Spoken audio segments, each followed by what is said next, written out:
begitu bahwa 70% koruptor bisa bebas karena dalam kasusnya mereka ini hasil penghitungan kerugian negara itu tidak dilakukan oleh BPK. Bahwasanya seorang pemeriksa BPK kemudian menggelembung-gelembungkan temuannya untuk dinego supaya jadi angkanya kecil, tetap ada seperti itu.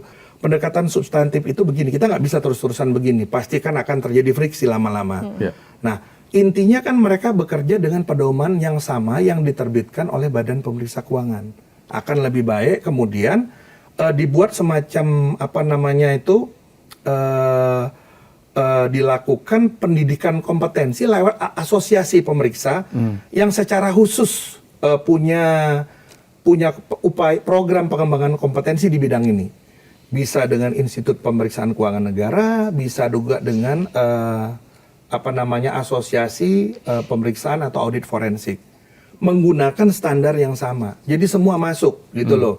Nah, mereka yang sama ini dibikin kesepakatan bersama bahwasannya mereka yang sudah mendapatkan sertifikasi CFRA atau sudah dididik di IPKN untuk bidang-bidang tertentu, itu dianggap sudah bekerja untuk dan atas nama BPK. Nah, itu tapi perlu ada pendekatan, ada beberapa penyesuaian terkait ini. Tapi substansinya seperti itu. Sehingga jumlahnya akan menjadi lebih banyak. Bisa dari BPKP, bisa dari inspektorat, dan bisa juga dari kantor akuntan publik maupun satuan pengawas internal yang kemudian ada waktu untuk melakukan ini.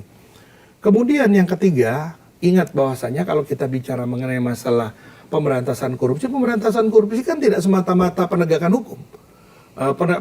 Penegakan hukum itu adalah ultimum remedium yang terakhir. Ada upaya pencegahan, ada upaya juga deteksi, dan juga ada yang namanya edukasi. Nah, pendekatan yang ketiga itu saya istilahkan dengan pendekatan edukatif. Jadi yang pertama adalah pendekatan kolaboratif, pendekatan substantif, dan ketiga mungkin adalah pendekatan edukatif. Dalam pendekatan edukatif itu kita bisa melibatkan perguruan tinggi, ya kan? Perguruan tinggi sebagai contoh, Profesor Romli yang membuat undang-undang tindak pidana korupsi itu ada di Unpad. Mungkin kita bisa melibatkan Universitas Pajajaran. Nah, nanti kita bikin satu program khusus yang di situ melibatkan Badan Pemeriksa Keuangan dan kemudian asosiasi profesi dikerjasamakan khusus di situ. Nah, mereka yang memiliki yang lulusan ini nanti, lulusan program khusus ini nanti entah di bidangnya itu akunting atau administrasi, mana aja bisa. Nanti kita bisa lihat di mana polanya. Mereka bisa ditugaskan untuk membantu penegak hukum, aparat penegak hukum dalam rangka mendukung proses penegakan hukum di bidang tindak pidana korupsi. Saya kira ini adalah bagian-bagian penting yang perlu menjadi awareness. Jangan sampai kemudian proses penegakan hukum ini kemudian justru terhambat karena hal-hal yang seperti ini. Pada saat yang sama kita juga perlu melihat bahwasanya semua lembaga-lembaga pengawas yang ada di Indonesia itu tidak bekerja sebenarnya secara tumpang tindih. Mereka punya bidangnya masing-masing. Persoalannya hanya masalah perhitungan kerugian negara. Yang kalau saya katakan bahwasanya tadi Undang-Undang Dasar dan Undang-Undang, dulu juga ada SEMA di 2016 kalau saya tidak salah yang juga menyampaikan hal yang sama, masalah audit kerugian negara. Ada narasi Pak di masyarakat begitu bahwa 70% koruptor bisa bebas karena dalam kasusnya mereka ini hasil penghitungan kerugian negara itu tidak dilakukan oleh BPK. Kemudian dari Wakil Ketua Komisi 3 DPR, Ahmad Sahroni, kan dia juga menegaskan bahwa perhitungan kerugian negara berpotensi tidak sah apabila tidak dilakukan oleh BPK begitu. Untuk nasib korupsi-korupsi besar yang saat ini juga sudah berjalan atau yang saat ini juga sudah lanjut ke sidang begitu, nanti apakah karena dia tidak dilakukan oleh BPK perhitungan kerugian negaranya, itu apakah bisa diajukan PK atau upaya hukum selanjutnya gitu Pak? Saya ingin menegaskan bahwasanya PK itu kan hak ya. Oleh karena itu kalau kemudian mereka yang terpidana menganggap bahwasanya mereka belum diperlakukan dengan adil dan oleh karena itu ini dianggap sebagai novum baru, wajar saja ini akan bisa menjadi satu alas hukum untuk mereka mengajukan peninjauan kembali. Itu sesuatu yang bisa terjadi. Itu adalah resiko hukum yang harus kita terima bersama. Dan menurut pendapat saya nggak apa-apa juga seperti itu. Tinggal lagi sekarang kalau dia dalam waktu dekat ya kita lakukan apa yang saya gagas tadi. Ya sudah dilibatkan aja Badan Pemeriksa Keuangan tapi dilibatkan tuh bareng-bareng dalam sebuah model kerjasama kolaboratif. Kan sekarang polanya tuh adalah kolaborasi nih. Kan yang penting komitmennya sama, penegakan hukum. Nah, penegakan kolaboratif ini juga memberikan ruang kita melakukan eksaminasi juga review terhadap bagaimana kasus ini sebelumnya ditangani. Ingat bahwasanya pada saat kita bicara kerugian negara, kita tidak bicara sesuatu yang berlebih-lebihan. Kita tidak bicara tentang angka yang dramatis. Kita bicara tentang kerugian yang nyata dan pasti. Ya, kerugian yang nyata dan pasti. Dan sudah barang tentu untuk mendapatkan angka tersebut dibutuhkan bukti, dibutuhkan kompetensi yang memadai. Ya, polanya kurang lebih seperti itu.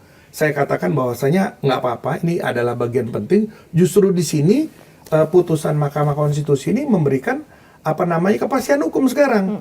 Tinggal bagaimana kita menyikapi kepastian hukum tersebut dengan tetap memberikan ruang bagi semua lembaga yang tadi itu terlibat. Tinggal bagaimana kemudian menyikapinya, mensiasatinya sehingga yang dilakukan ini tetap sesuai dengan ketentuan perundang-undangan. Kurang lebih seperti itu menurut saya. Nah, kalau kita ingat flashback ya, ada kasus di mana suap opini di WTP ya, di BPK. Nah, apa jaminannya ketika kemudian BPK ini jadi satu-satunya untuk menghitung kerugian negara, untuk supaya tidak dimainkan gitu? Kalau menurut pendapat saya begini, tadi kan saya nyatakan bahwasanya standar bisa diakses, ya pedoman, baik pedoman nomor 9/2015 maupun pedoman 2020 bisa diakses. Kemudian yang menentukan benar atau salah itu bukan BPK-nya, itu adalah hakim. Keyakinan hakim dengan melihat alat-alat bukti. Bahkan perhitungan kerugian negara yang dilakukan oleh BPK pun bisa di-challenge. Belum tentu perhitungan kerugian negara yang dilakukan oleh BPK dilakukan berdasarkan prosedur yang dibuat oleh BPK sendiri. Belum tentu. Ya kan, itu kan akan muncul di pengadilan nanti. Nah, kalau yang penting adalah masyarakat dalam hal ini bisa mendapatkan informasi. Bisa mendapatkan informasi terkait standar yang digunakan, pedoman yang digunakan, dan lain sebagainya. Itu hal-hal yang seperti itu yang paling penting. Dengan demikian orang bisa mereview, bisa menguji apakah kemudian hasil ini sudah sesuai dengan pedoman yang digunakan, apakah kemudian kan banyak tuh ya, ada yang namanya unsur sebab akibat dan sebagainya ya. Dan kemudian pendekatan yang digunakan seperti apa, apakah pendekatan yang digunakan seperti apa sudah memadai, apakah buktinya itu sudah memang relevan dan buktinya itu diambil dengan cara atau dengan prosedur. Kan yang namanya hukum kan memang untuk kita mencari kebenaran kan memang ada prosedurnya. Ya kan, prosedur itu. Nah, ini adalah satu justru dalam batas tertentu ini merupakan kemajuan dalam upaya proses penegakan hukum kita. Nah, mengenai masalah BPK sendiri, saya mengatakan bahwasanya resiko itu tentunya ada. Yang tadi disampaikan bahwasanya ada suap WTP dan lain sebagainya, itu ada. Bahwasanya seorang pemeriksa BPK kemudian menggelembung-gelembungkan temuannya untuk dinego supaya jadi angkanya kecil, tetap ada seperti itu. Termasuk kemudian misalnya nih, yang namanya Badan Pemeriksa Keuangan karena sesuatu dan lain hal menjadi tidak independen dalam melakukan perhitungan kerugian negara. Karena begini, perhitungan kerugian negara itu kan permintaan, teman-teman. Ya, kalau kita lihat konstruksinya, itu perhitungan kerugian negara tuh udah di ujung. Jadi kan kalau kita lihat tahap awal itu akan penyelidikan. Baru kemudian penyidikan, baru penuntutan, ya kan? Pada saat penyelidikan itu idealnya juga sudah didukung oleh pemeriksaan investigasi, oleh laporan hasil pemeriksaan investigasi.